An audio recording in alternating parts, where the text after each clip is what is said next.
ಆ ಹಂತಕ್ಕೆ ಹೋಗ್ಲಕ್ಕೆ ನಾವು ಏನು ಮಾಡಬೇಕು? ಅದು ನಮ್ಮ ಕಾರ್ಯಕ್ರಮ ಏನು ಜನಸಂಘ ಸೇವಾ ಸಂಘ ಕಲ್ಯಾಣ ಈ ಕಾರ್ಯಕ್ರಮ ಅದ. ಈ ಕಾರ್ಯಕ್ರಮ ಸಂಘಟನಾ ಮುಖಾಂತರ ನಮಗೆ ಏನು ತಿಳಿಸಿ ಹೇಳ್ಬೇಕಾದ್ರೆ ನಾವು ಮಾಡ್ತಾ ಇರ್ತೀವಿ. ನಾವು ಮಾಡಲೇಬೇಕಿದೆ. ಅದು ನಮ್ಮ ಲೈಫ್ ಲಾಂಗ್ ಜೀವನ ಇರೋ ತನಕ ನಾವು ಸರ್ವಿಸ್ ಕೊಡ್ತೀವಿ ಅಂತ ನಾವು ಈ ವೇದಿಕೆ ಮುಖಾಂತರ ತಮ್ಮ ಸ್ಪಷ್ಟ ಮಾಡಲಿಕ್ಕೆ ಇಚ್ಛಪಡ್ತಾ ಇದ್ದೀನಿ. ನಾನು ಬಸವಕಣದಾಗ ಮಾಡಿದ್ದೀವಿ, ಬಸವಕಣದ ಮಾಡಿದ್ದೀವಿ, ಅಲ್ಲ ಬಸವಕಣದ ರಿಸಲ್ಟ್ ಕೊಟ್ಟಿದ್ದೀವಿ. ಇಲ್ಲಿ ಬೀದರ್ನಲ್ಲಿ ಮಾಡಿದ್ದೀವಿ. ಈ ಎಕ್ಸಾಂಪಲ್ ಹೇಳೋದು ಸರ್, ನಾಳೆ ನಮ್ಮ ಸಮಾಜ ಗುರುಗಳಾದ ಶಾಂತ ವಿಶ್ವಚಾರ್ಯ ಬರ್ತಾ ಇದ್ದಾರೆ. ಎಲ್ಲಿಂದ? ಹಾವೇರಿಯಿಂದ ಅವ್ರು ಟೂರ್ ಹಾಕೊಂಡಿದ್ದಾರೆ. 1 ತಿಂಗಳು ಪ್ರೋಗ್ರಾಮ್ ಹಾಕೊಂಡಿದ್ದಾರೆ. ಜನವರಿ 14ಕ್ಕೆ ಅವ್ರು ಪ್ರೋಗ್ರಾಮ್ ಇಟ್ಕೊಂಡ್ರು. ಎಲ್ಲಿ? ಹಾವೇರಿಯಲ್ಲಿ ಸರ್, ಚೌಡಗಣಪುರದಾಗ ಇಟ್ಕೊಂಡ್ರು.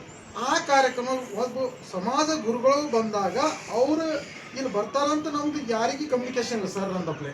ಆ ಕಮ್ಯುನಿಕೇಶನ್ ಆದರೆ ಮಾತ್ರ ನಾವು ಜನರಲ್ಲಿ ಹೋಗಿ ಅವ್ರಿಗೆ ಸನ್ಮಾಡಿ ವೆಲ್ಕಮ್ ಆಗಲಿ, ಅವರ ಅನಿಸಿಕೆ ಆಗಲಿ ನಾವು ತಿಳ್ಕೊಳ್ಳೋ ಬರ್ತೀವಿ. ನಮ್ಮ ಸಮಾಜ ತಿಳ್ಕೊಳ್ಬೇಕು, ಕಮ್ಯುನಿಕೇಷನ್ ಮಾಡಬೇಕು ಅಂತ ನಂದು ವಿಚಾರ ಪರ್ಸ್ನಲ್ ಆಗಿ. ಎಲ್ಲರೂ ಪ್ರಾಪರ್ ಚಾನಲ್ ಬೇಕಾದಷ್ಟು ಮೀಡಿಯಾಸ್ ಏನು ಒಂದು ವಾಟ್ಸಪ್ ಮೆಸೇಜ್ ಎಲ್ಲರಿಗೆಲ್ಲ ಗೊತ್ತಾಗ್ತದೆ.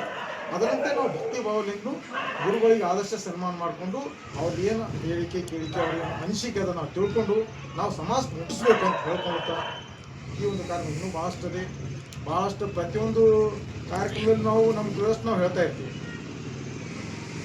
ಎಲ್ಲಿವರೆಗೆ ನಾವು ಎಜುಕೇಷನ್ ಪರ್ಫೆಕ್ಟ್ ಆಗಲ್ಲ. ನಾವು ಎಜುಕೇಷನ್ ಹೆಂಗೆ ಕಲಿತೀವಿ ಅಂತಂದ್ರೆ PUC ಡಿಗ್ರಿ ಕಂಪ್ಲೀಟ್ ಆಗಲ್ಲ, ನಾವು ಬೇರೆ ಯಾವುದಾದ್ರು ಕೆಲಸ ಹುಡ್ಕೊಳಕ್ಕೆ ಸ್ಟಾರ್ಟ್ ಮಾಡ್ತೀವಿ.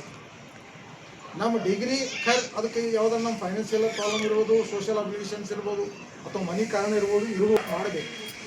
ಮಾಡಿದಾಗ ನಿಮ್ಗೆ ಗುರಿ ಸಾರ್ಥಕ ಐತೆ. ಪ್ರತಿಯೊಬ್ಬರು ತಮ್ಮ ಮನೆಯಲ್ಲಿ ತಾವು ಫಸ್ಟ್ ನನ್ನೊಂದು ರಿಕ್ವೆಸ್ಟ್ ಅದ. ನನ್ನ ಹತ್ರ ಡೈಲಿ ಸಾವಿರಾರು ಜನ ಬರ್ತಾ ಇರ್ತಾರೆ. ನಾನು ಪ್ರತಿಯೊಬ್ಬರಿಗೆ ಅಬ್ಸರ್ವ್ ಮಾಡ್ತಾ ಇರ್ತೀನಿ. ಯಾಕೆ ಅಬ್ಸರ್ವ್ ಮಾಡ್ತಾ ಇರ್ತೀನಿ? ನಮ್ಮ ಸಮಾಜದ ಸಾಂಸ್ಕೃತಿಕ ಆ ಪರಿಸ್ಥಿತಿ